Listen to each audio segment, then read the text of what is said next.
अब मैं आमंत्रित करूंगा आगामी वक्तव्य के लिए हमारी आज की सभा के मुख्य अतिथि आदरणीय प्रदीप जी चौधरी साहब को। वे आएँ।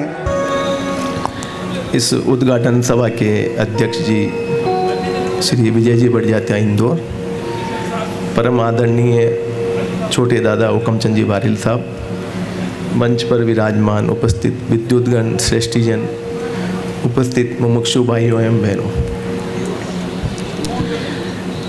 संजय जी ने अभी बताया कि सिनेमा हॉल खाली हो जाए और स्वाध्याय हॉल भर जाए।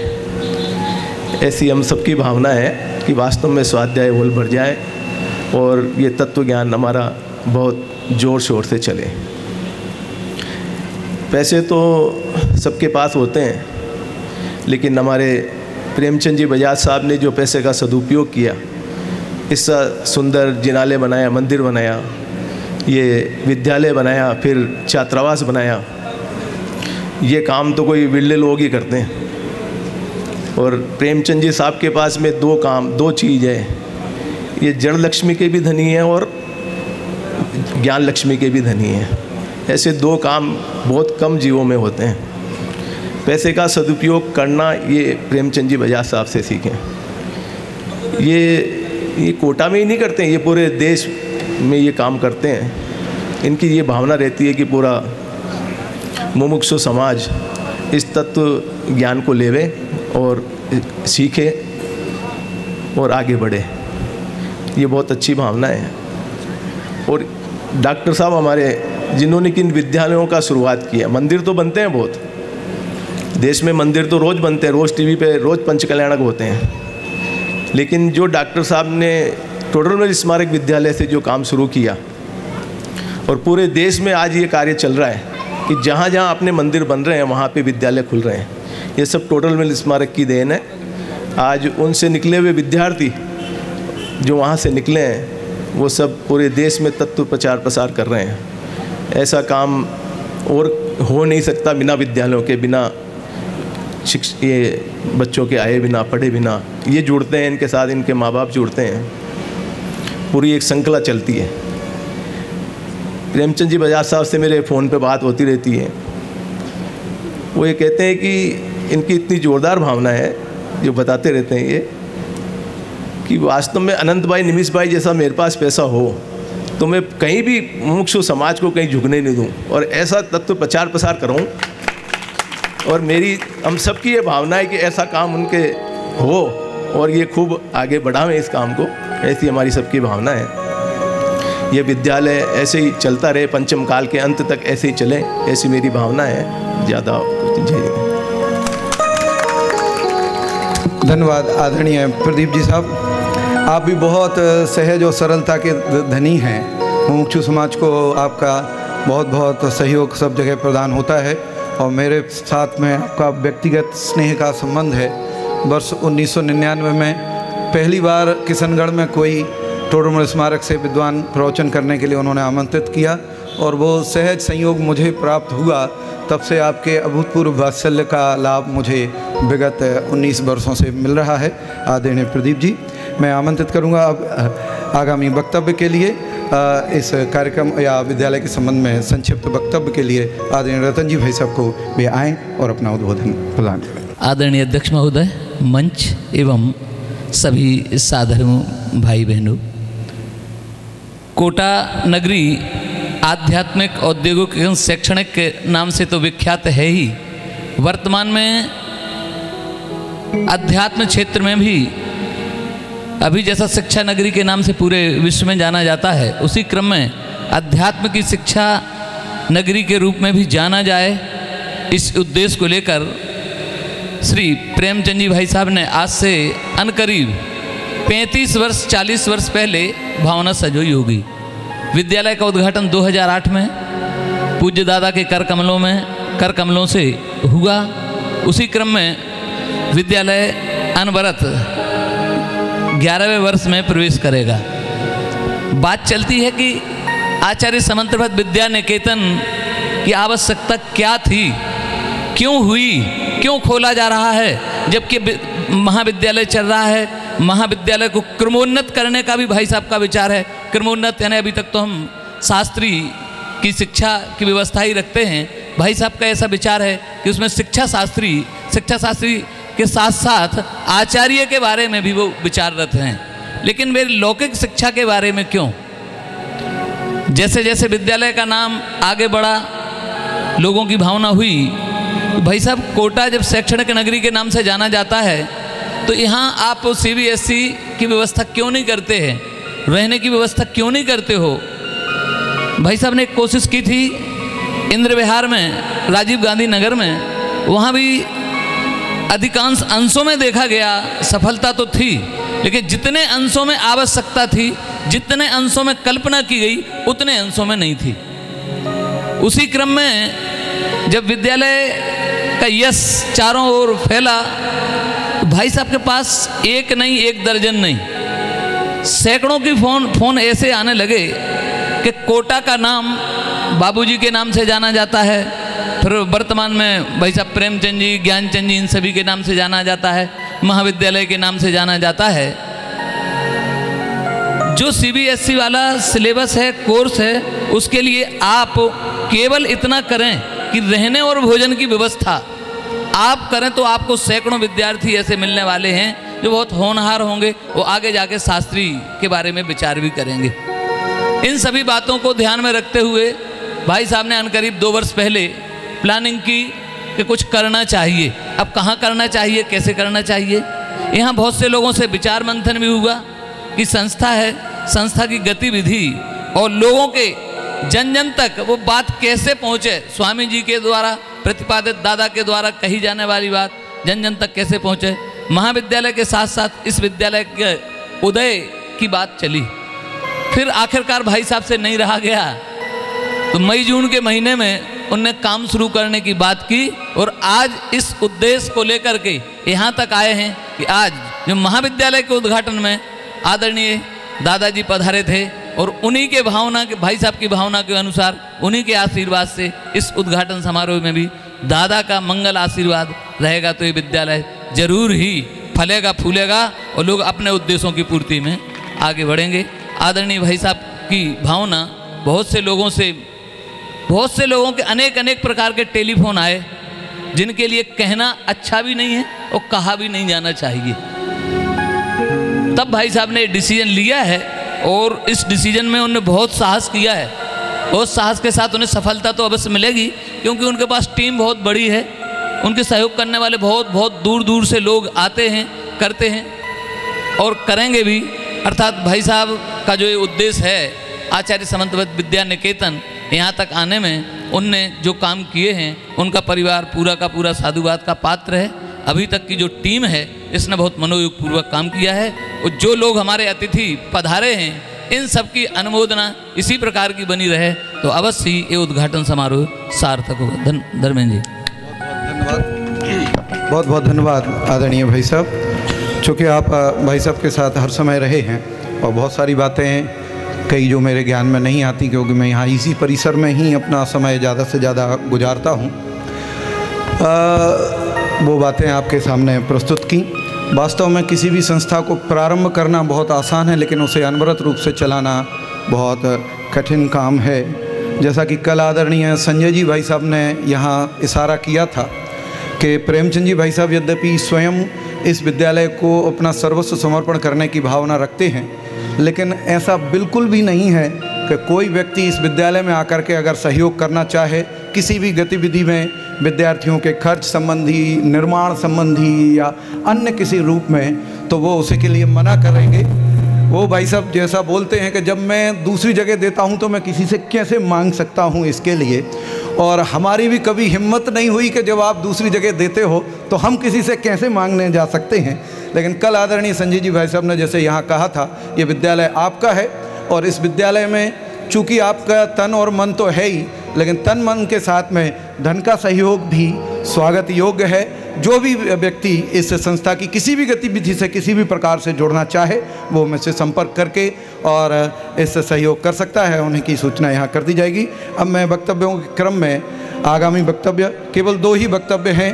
आदरणीय दादा का आशीर्वचन, अध्यक्षीय भाषण, उससे पहले हमारे बीच पधारे डॉक्टर जिनेंद्र जी शास्त्री उदयपुर, मैं उनसे अनुरोध करूंगा कि अपना संक्षिप्त उद्बोधन यहाँ प्रदान करें। जिनेंद्र जी शास्त्री।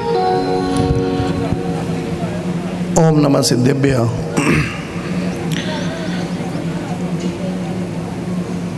आचार्य समनभद्र विद्या निकेतन के इस भव्य उद्घाटन में हमारे बीच में विराजमान महामना और हम सबके लाडले, जिनकी उपस्थिति में आज ये आयोजन साक्षी हो रहा है, ऐसे आदरणीय छोटे दादा, जिस व्यक्तित्व ने इस संस्था को 1 से 132 की ओर ले जाने का प्रयास किया और उसमें सफलता प्राप्त कर रहे हैं, ऐसे हमारे शाश्वत धाम के भी ट्रस्टी और इस संस्थान के मार्गदर्शक आदरणीय प्रेमचंद जी बजाज साहब, कार्यक्रम के मुख्य अतिथि प्रदीप जी चौधरी साहब, बरजत्या साहब, वरिष्ठ विद्वान आदरणीय संजय जी, उदयपुर से हमारे शाश्वत धाम के अध्यक्ष आदरणीय ललित जी, वरिष्ठ विद्वान आदरणीय विराग जी, मेरे बड़े भाई सौरभ जी, महामंत्री नरेंद्र जी और सम्मानित मंच, सभी मेरे बड़े भ्राता, माता पिता और मेरे प्यारे भावी सिद्ध परमात्माओं।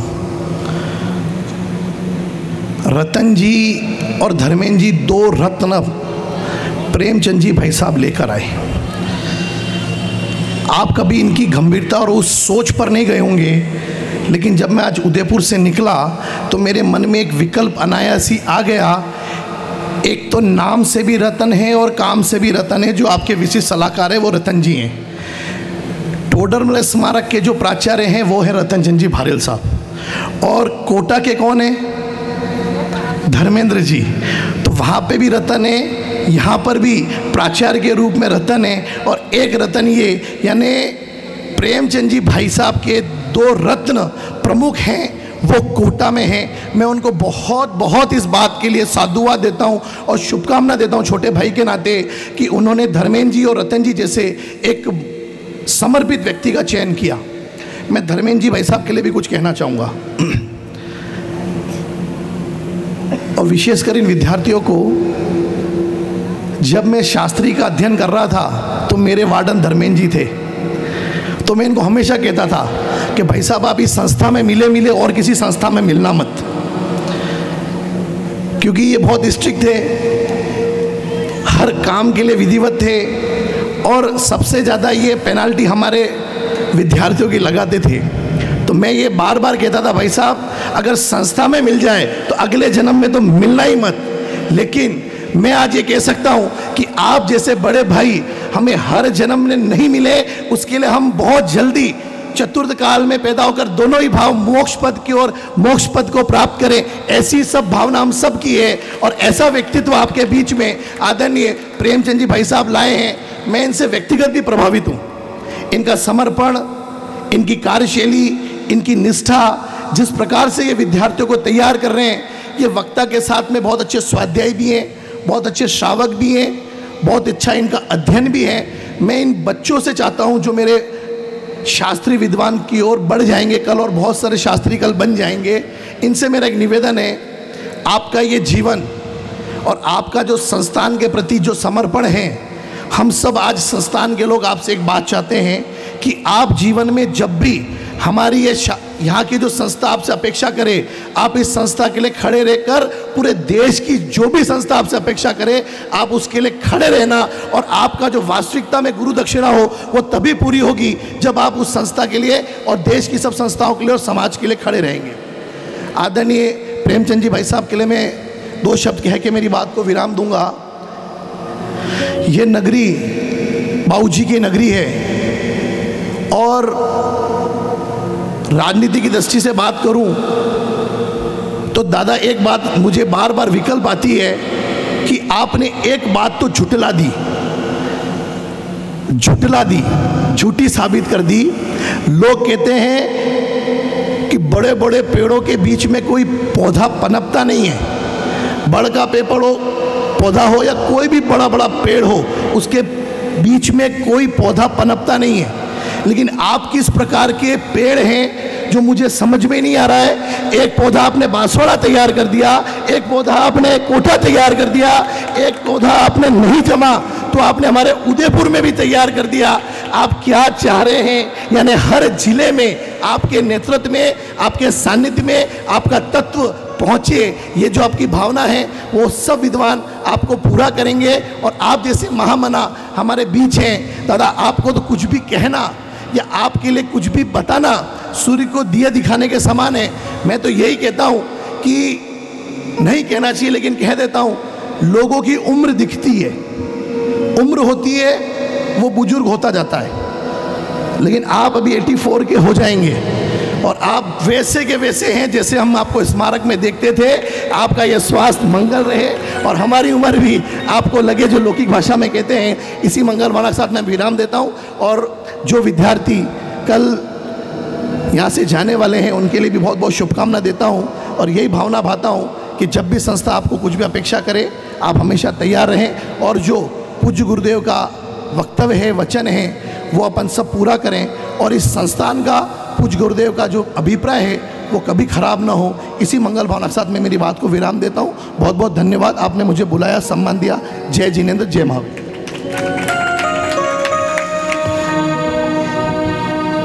प्रेम का संबंध, राग का संबंध हमारा जिनेंद्र से शुरू से रहा। मैं दादा के सामने एक अपनी भूल स्वीकार करना चाहता हूँ आज प्रायश्चित्त के रूप में। वो मेरे भी आचार्य हैं, तो समझ लो मैं अपना जो प्रायश्चित वो देंगे वो मैं ले लूँगा। और हमारे यहाँ संस्थान में कॉलेज में चुनाव लड़ना प्रतिबंधित था और जो लड़का चुनाव लड़ने की गतिविधि में संलग्न हो उसे निष्कासित करने का आदेश था। लेकिन राग के चक्र में मैं इतना बढ़ता गया और जैसा हमारे ये छोटा नेताजी है, इसने मुझे ऐसा लपेट भी लिया। कह जरूर रहा है कि मैंने इसे अनुशासित किया है, वो किया भी है, लेकिन साथ में इसने मुझे राग के बस में बांध करके और पता नहीं कैसे परमिशन लेकर के कॉलेज में चुनाव लड़ भी गया और चुनाव जीत भी गया। और ये नेतागिरी के गुण उस समय से हैं और ये बात दादा को पता भी नहीं चलने दी। और उसके बाद जब पता चली, उसके बाद फिर दादा ने भी उसे क्षमादान दिया, क्योंकि कॉलेज में जो बहुत अद्भुत कार्य आपने प्रतिनिधित्व को इसने किया है, तो ये वास्तव में हमारे काम में रहे और कभी संस्थागत विरोधी गतिविधि उसमें नहीं हुई। तो ऐसे जिनेंद्र जी बहुत बहुत धन्यवाद, हमारे बीच में आप पधारे। अब मैं अविलंब अनुरोध करूँगा आदरणीय छोटे दादा से, माइक लगा दें भैया टेबल पे, वो इस समंतबद्ध विद्या निकेतन के उद्घाटन के अवसर पर अपना मार्गदर्शन और उद्बोधन। के गान में बेवर्धमान महान जिन बिचरे हमारे ध्यान में।